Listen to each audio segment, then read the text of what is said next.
Hereditary का भी अपना रोल एक होता ही है, और डाइट डिफिशियंसी या डाइट डिसमैनेजमेंट का भी कोई अपना रोल होता ही है। सो डॉक्टर ईश्वर, क्या देखते हैं आप अपनी ओपीडी में, किस तरह के ज्यादा इश्यूज आ रहे हैं जो बच्चों से रिलेटेड है?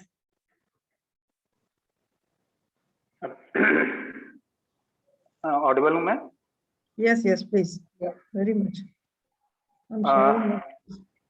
सबसे पहले तो मैं इंट्रोड्यूस करूंगा अपने रिहेबिलिटेशन मेडिसिन क्या चीज है, क्योंकि ये बहुत ही इम्पोर्टेंट इसलिए हो जाता है क्योंकि मैं इंडिया में अगर आप देखेंगे तो अभी तक हमारे मेडिकल ग्रेजुएट को रिहेबिलिटेशन मेडिसिन पढ़ाया ही नहीं जाता है।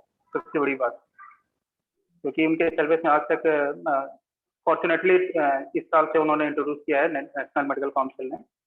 तो हमारे जो हमें जो पढ़ाया गया है मेडिसिन, उसमें हमें रिहेबिलिटेशन के बारे में पढ़ाया ही नहीं गया है।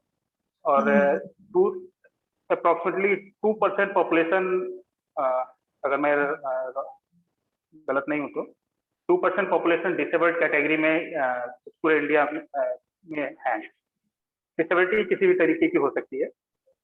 हम लोग बेसिकली फिजिकल डिसेबिलिटी को डील करते हैं रिहेबिलिटेशन में।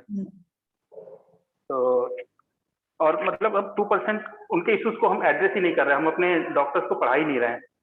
ये चिंतन वाली बात है जो इतने सालों हो गए और अभी तक हम अपने ग्रेजुएट को, जब हमारे डॉक्टर्स ही नहीं अवेयर रहेंगे कि हैंडल कैसे करना है डिसेबिलिटी को, तब तक चीजें कैसे इम्प्रूव करेंगी।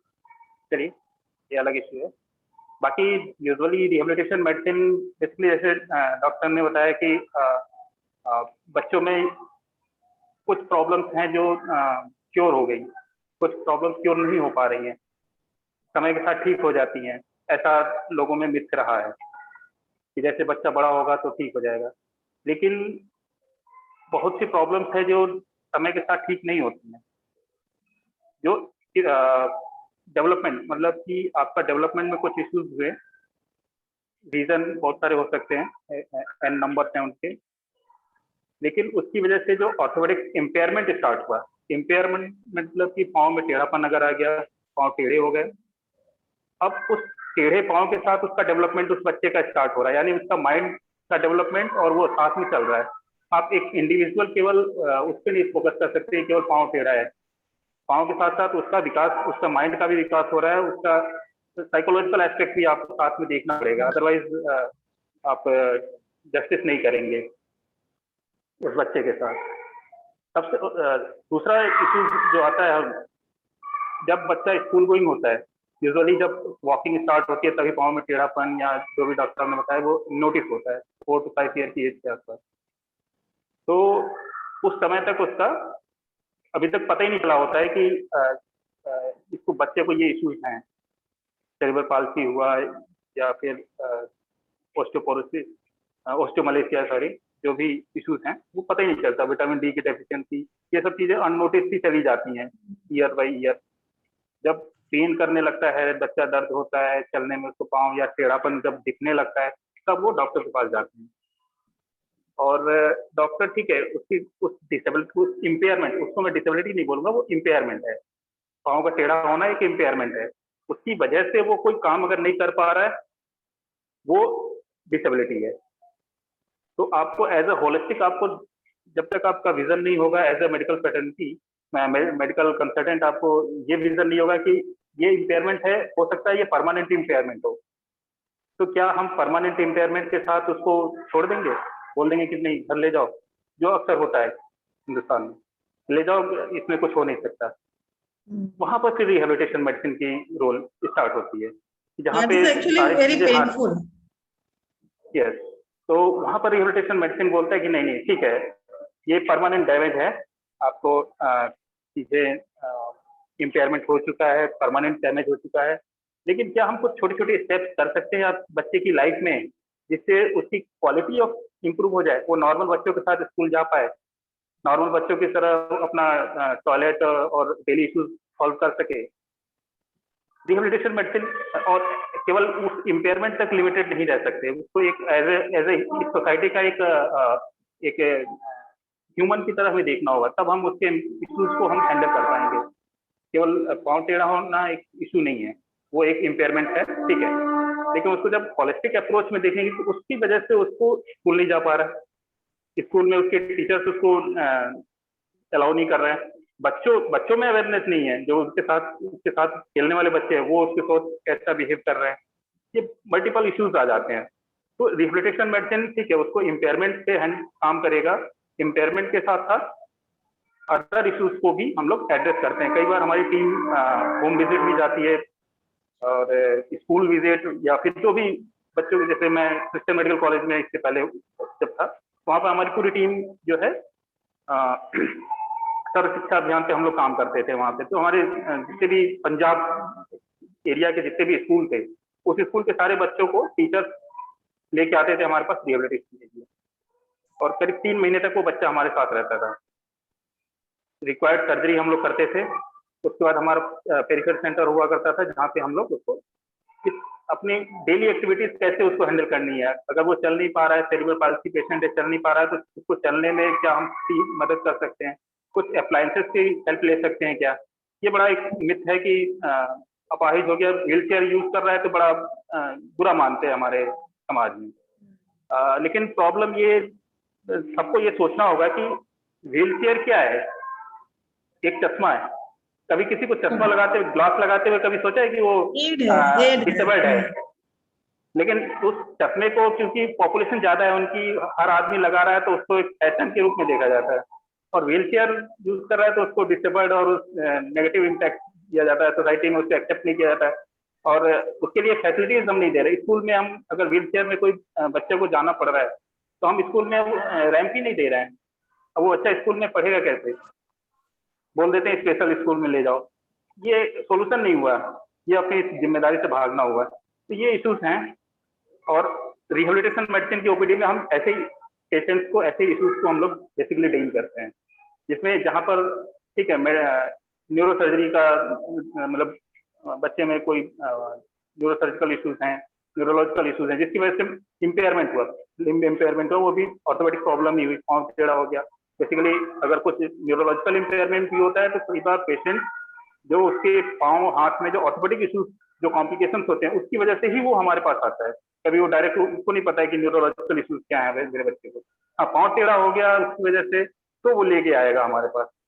तो स्टार्ट होता है पाँव टेढ़ा होने से, और जब इन्वेस्टिगेट किया जाता है तो पता चलता है कि प्रॉब्लम पाँव में नहीं, प्रॉब्लम ब्रेन में है।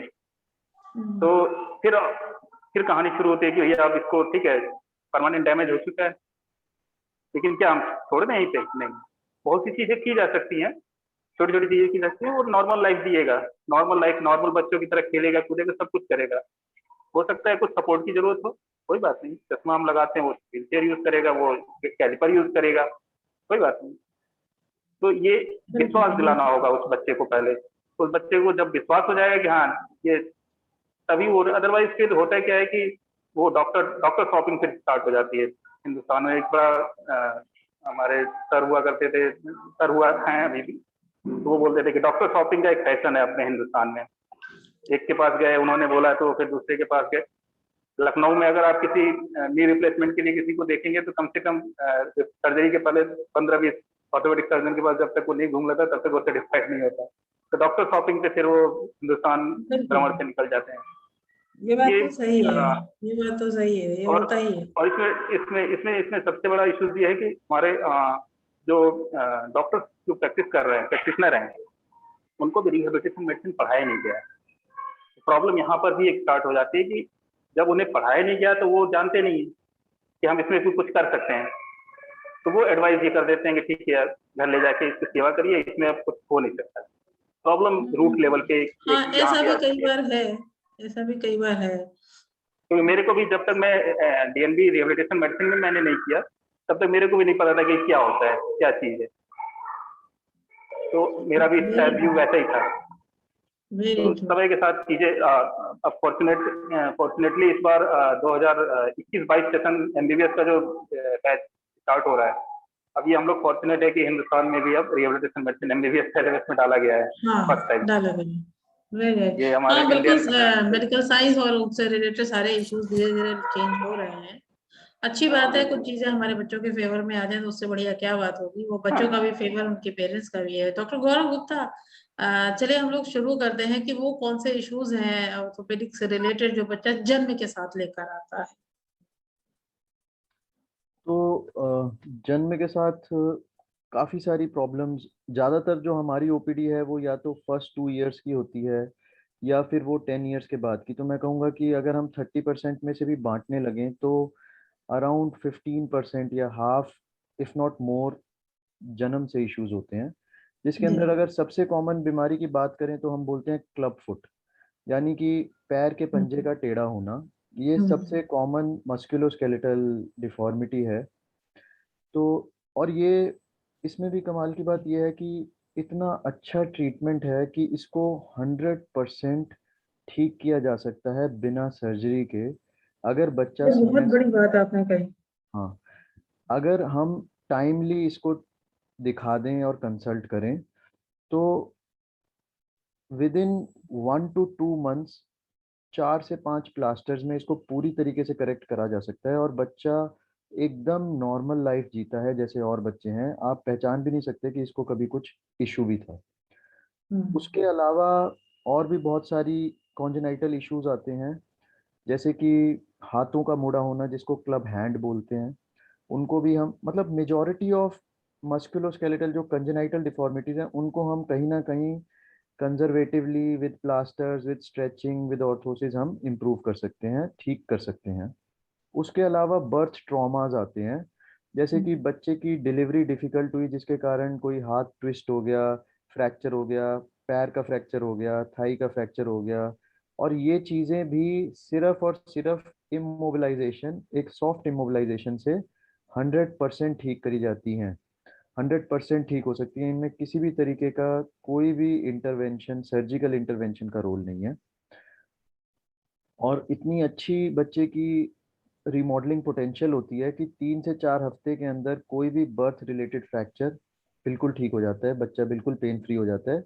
और जो रीमॉडलिंग का प्रोसेस है, चाहे वो टेढ़ा जुड़े चाहे वो एंगुलेटेड हो, वो अपने आप अगले 6 महीने से साल में एकदम नॉर्मल हो जाता है। इसके अलावा बर्थ से रिलेटेड बच्चा क्योंकि आया है, आईसीयू में रहा है, कुछ इन्फेक्शन हो जाते हैं, जैसे कि हिप जॉइंट का इन्फेक्शन हो गया, नी जॉइंट का इन्फेक्शन हो गया, शोल्डर का इन्फेक्शन हो गया। इन केसेस में कहीं ना कहीं अगर हमने तुरंत एक्ट नहीं किया और वो इन्फेक्शन पस बन गया या वो एंटीबायोटिक से कंट्रोल नहीं हो रहा, तो हमें डेफिनेटिवली उसको इंटरवीन करके उस पस को निकालना पड़ता है। तो सेप्टिक अर्थराइटिस ऑफ हिप जो कि बहुत कॉमन है नियोनेट्स में, खासकर जो कि प्री मेच्योर हैं या जिनका आईसीयू स्टे रहा है, उनमें हम देखते हैं कि पस की डेवलपमेंट हो जाती है और उनको अर्जेंट जॉइंट डिब्राइडमेंट या एस्पिरेशन या आर्थ्रोटमी के टाइप की सर्जरी चाहिए, जिससे कि उनका जॉइंट बच जाए, उनका कार्टिलेज डैमेज ना हो। लेकिन इसमें बहुत ही ज़्यादा पुअर है अवेयरनेस डॉक्टर्स की भी और पेशेंट्स की भी। ज़्यादातर लोग यही सोचते हैं यार अभी तो 1 महीने से छोटा बच्चा है, इसके ऑपरेशन को हम ऑपरेशन नहीं कराएंगे, इतने छोटे बच्चे का ऑपरेशन नहीं होता है, एनेस्थीसिया सेफ नहीं है, सर्जरी सेफ नहीं है। और वो कहीं ना कहीं ऑपरेशन को इग्नोर करते हैं, जिसके कारण उनका जॉइंट लाइफ टाइम के लिए डैमेज हो जाता है और उनको पूरी जिंदगी एक डिसेबल्ड इंसान की तरह लिम्प करके चलना पड़ता है। तो ये डिफरेंस हम अपनी आंखों से देखते हैं। कुछ एजुकेटेड फैमिलीज या कुछ इवन जो गांव की फैमिलीज हैं जो ट्रस्ट करती हैं आपके ऊपर, पूरी तरीके से विश्वास करती हैं, जिनको हमने विद इन 4-5 डेज ऑपरेट किया, वो एकदम नॉर्मल चल रहे हैं। और कुछ लोग जो कि सस्पिशियस हो जाते हैं या जिनका ट्रस्ट बिल्ड नहीं हो पाता या अवेयरनेस या एजुकेशन का इशू होता है और जिनमें 1-1 2-2 महीने ये इन्फेक्शन रह जाता है, वो कहीं ना कहीं जॉइंट को परमानेंटली डैमेज कर देता है, जिसके कारण उनकी quality of life for the whole life disable हो जाते हैं वो। इसके अलावा सेरेब्रल पाल्सी एक इशू है जो कि खासकर टायर 2 टायर 3 सिटीज में बहुत कॉमन होता है। आज मैं मथुरा से आया हूँ, मैंने अराउंड 20 पेशेंट्स देखे हैं, जिनमें से 12 पेशेंट्स सेरेब्रल पाल्सी के थे। Oh my God. तो it is that common because deliveries थोड़े से सब स्टैंडर्ड जगहों पे हो रही हैं, वहाँ पे एड्रेस नहीं किया जा रहा, अर्ली क्राई को नहीं देखा जा रहा, थोड़ी डिलेड क्राई हो रही है या शिफ्टिंग में टाइम लग रहा है या मेकोनियम एस्पिरेशन है, ऑक्सीजन प्रॉपर या पीडियाट्रिशियन अवेलेबल नहीं है नर्सिंग होम में, जिसके कारण बच्चा कहीं ना कहीं रेस्पिरेटरी डिस्ट्रेस, कहीं ना कहीं हाइपोक्सिक इश्कीमिक इंजरी उसके ब्रेन में हो जाती है और वो कहीं ना कहीं उसके मस्कुलोस्केलेटल सिस्टम की डिले डेवलपमेंट के लिए, उसके माइलस्टोन डिले के लिए, उसके लाइफ टाइम डिसेबिलिटी के लिए रिस्पॉन्सिबल होती है। राइट। तो सीपी हो गया और एक ब्रेकियल प्लेक्सस बर्थ पॉल्सी हो गया, जो कि जन्म के टाइम पे हाथ खींचने के कारण नसें आपकी कहीं ना कहीं स्ट्रेच हुई हैं, टूटी हैं, अवल्स हुई हैं, जिसके कारण आपके हाथ की मसल्स का कंट्रोल इम्पेयर हो गया है, आपके हाथ की मूवमेंट्स नहीं हो रही हैं, कंधा नहीं उठ रहा, हाथ अंदर घूमा हुआ है। और कहीं ना कहीं